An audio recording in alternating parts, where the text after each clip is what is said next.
The image of Shedeur Sanders and Aaron Rodgers meeting at midfield after the final whistle lingered longer than the box score. In a game defined by tension, missed opportunities, and defensive resistance, that quiet post-game exchange captured something deeper than the Browns' 13-6 win over the Steelers. It was a moment that symbolized the collision of two very different points on the NFL timeline. A rookie quarterback still trying to prove he belongs, and a future Hall of Famer chasing one more meaningful January run. For Cleveland, the win moved the Browns to 4-12, a record that says little about the emotional weight of beating Pittsburgh. In this rivalry, context always matters. Records are secondary. Pride is primary. Knocking the Steelers out of an immediate division celebration and forcing them into a winner-take-all Week 18 showdown with Baltimore was enough to energize a fan base that otherwise endured a long, uneven season. For Shedeur Sanders, it marked just his second career win as a starter, and perhaps the most significant one to date. Sanders' performance itself was complicated. On paper, 17 of 23 for 186 yards with 1 touchdown and 2 interceptions is not a breakout stat line. A 75.6 passer rating reflects the inconsistency that showed up on film. Yet the game cannot be understood without acknowledging how he started. Sanders was sharp and decisive in the opening quarter, attacking downfield with confidence and showing poise against pressure. His 28-yard touchdown pass to Harold Fannin Jr. set the tone and ultimately stood as the only touchdown Cleveland would score all afternoon. That early strike mattered because it allowed the Browns to dictate the style of the game. From that point forward, Cleveland leaned into defense, field position, and clock control, asking Sanders not to win the game outright, but to avoid giving it away. For a rookie quarterback facing a desperate divisional opponent and a defense that thrives on chaos, that is not an easy assignment. The interceptions are the part of Sanders' afternoon that fueled debate. One was a misread under pressure, the other a baffling decision late that looked like a throw made out of frustration rather than calculation. Those plays highlight the ongoing tension in his development. The confidence that makes him aggressive can also push him toward unnecessary risk. It is the same trait that scouts praised and questioned coming out of college. The arm talent is real. The competitiveness is undeniable. The refinement is still a work in progress. And yet, Sanders did enough. He didn't panic after mistakes. He didn't compound errors with more errors. He managed the huddle, converted key third downs with his legs, and avoided the catastrophic turnover that could have flipped the game late. In a low-scoring, defense-heavy contest, that restraint mattered just as much as explosive plays. On the other sideline, Aaron Rodgers lived in a different kind of pressure.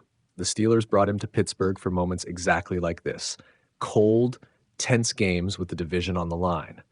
Without DK Metcalf, Rodgers was forced to rely on secondary options against one of the league's strongest pass defenses. Cleveland crowded the intermediate zones, challenged receivers at the line, and trusted its corners to win one-on-one matchups outside. Rodgers finished 21 of 39 for 168 yards, numbers that reflect how little margin he was given. The Browns' defensive front consistently collapsed the pocket just enough to disrupt timing without overcommitting.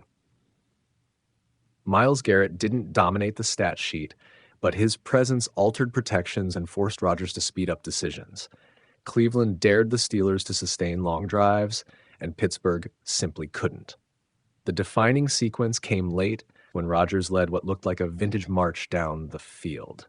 For a brief stretch, the rhythm returned. Short completions, sharp footwork, controlled aggression. The Steelers reached first and goal, and the stadium tightened. Then came 3 straight incompletions.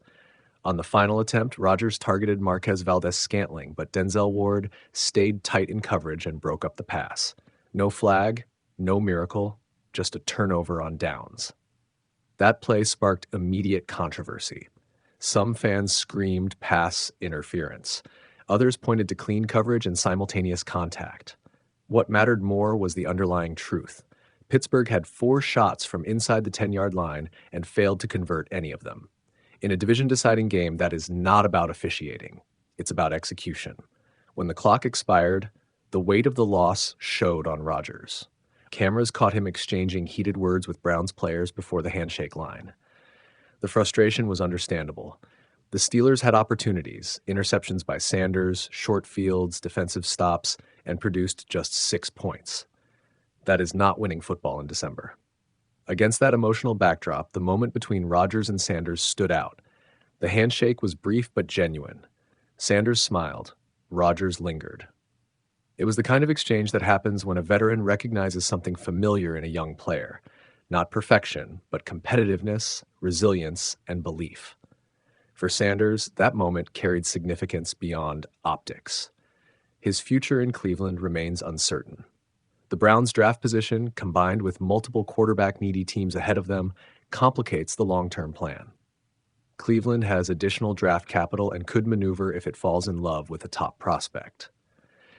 At the same time, Sanders has shown enough flashes to force the organization to think carefully before resetting the position yet again. He has not been flawless, but he has been functional, tough, and composed under pressure. Wins over divisional rivals carry weight in evaluation rooms. Coaches notice how a quarterback handles short fields, hostile situations, and late-game stress. Sanders' growth since becoming the starter has been uneven but real, particularly in his command of protections and pre-snap reads. The upcoming Week 18 game against Cincinnati represents another data point. A strong performance would further complicate Cleveland's offseason calculus. A poor one would reinforce doubts. Either way, Sanders has ensured the conversation will be more nuanced than simply drafting over him without hesitation. For Rodgers, the loss reframes his final weeks of the season. The Steelers now face Baltimore in a true elimination game.